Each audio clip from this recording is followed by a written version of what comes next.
Bonjour, bienvenue dans la série sur la physique des particules. Donc, passons à la démonstration de la proposition précédente. Alors, soyons sûrs de la signification. Soit pi une représentation complexe de l'algèbre de Lie réel SU2, qui agit sur l'espace complexe V. Alors, dire que pi est irréductible, cela signifie qu'il n'y a pas de sous-espace complexe W inclus à V qui soit invariant et non trivial. C'est-à-dire que même si SU2 est une algèbre de Lie réelle, quand on considère les représentations complexes, on s'intéresse seulement aux sous-espaces invariants complexes. Supposons que pi est une représentation irréductible de SU2.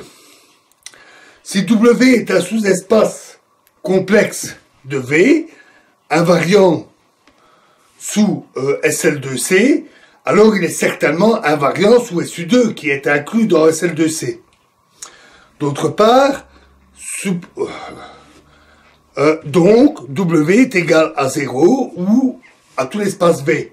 Et donc pi est une représentation irréductible de SL2C. D'autre part, supposons que pi est une représentation irréductible de SL2C et que W est un sous-espace complexe de V invariant sous SU2. Alors W sera aussi invariant sous pi x plus i y qui est égal à pi x plus pi plus i pi y, où x et y appartiennent à SU2. Puisque tout élément de SL2C peut se décrire comme x plus y, on en conclut en fait que W est invariant sous SL2C. Et donc W est égal à 0 ou à l'espace V. Et ainsi, pi est aussi une représentation irréductible de SU2, CQFD.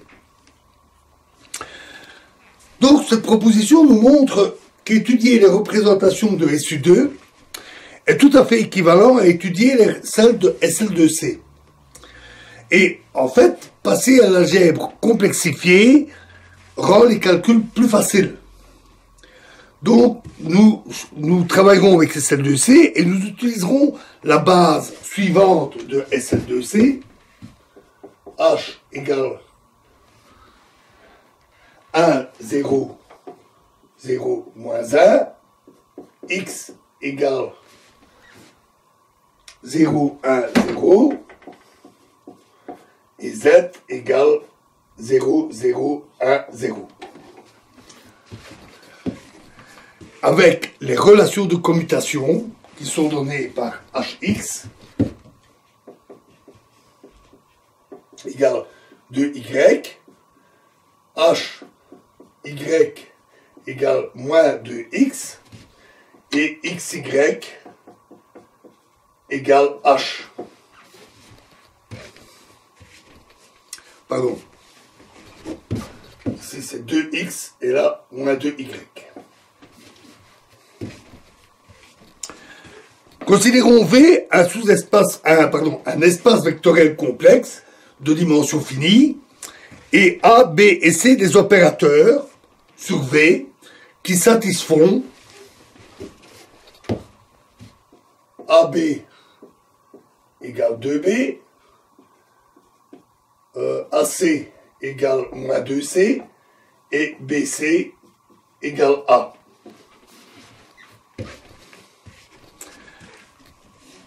Alors, à cause de la symétrie des crochets et de leur bilinéarité, cela veut dire que l'application linéaire pi de SL2C vers GLV, qui satisfait à pi h égale A, pi x égale B et pi y égale C, est une représentation de SL2C.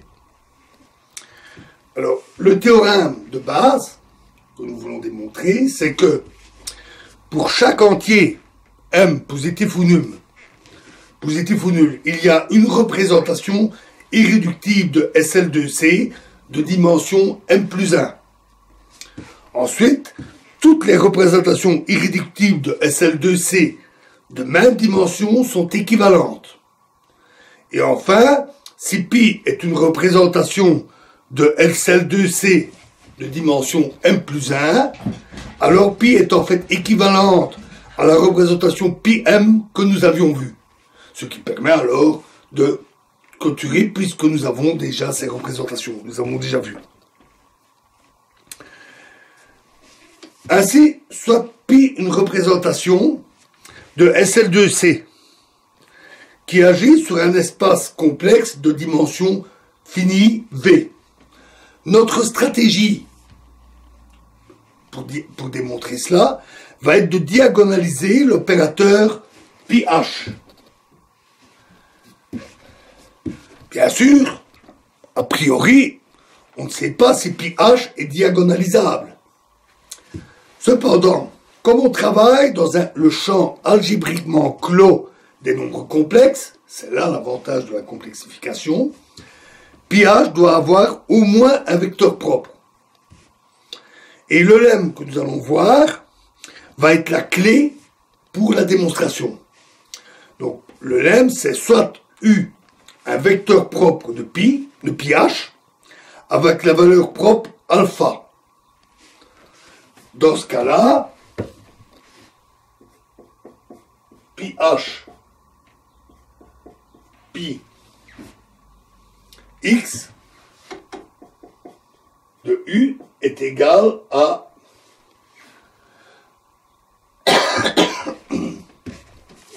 alpha plus 2 pi x de U. Rappelons que U est un vecteur propre avec de pH avec la valeur propre alpha. Donc, ou bien pi x de U est égal à 0, ou alors pi x de U est un vecteur propre de pH avec la valeur propre alpha plus 2. De même, pH pi y de U est égal à alpha moins 2 pi y de U. Et donc, pi y de U égale 0, ou alors pi y de U, pi y est un vecteur propre de pH avec la valeur propre alpha moins 2. Et nous verrons la démonstration de ce lemme dans la prochaine vidéo. Je vous remercie.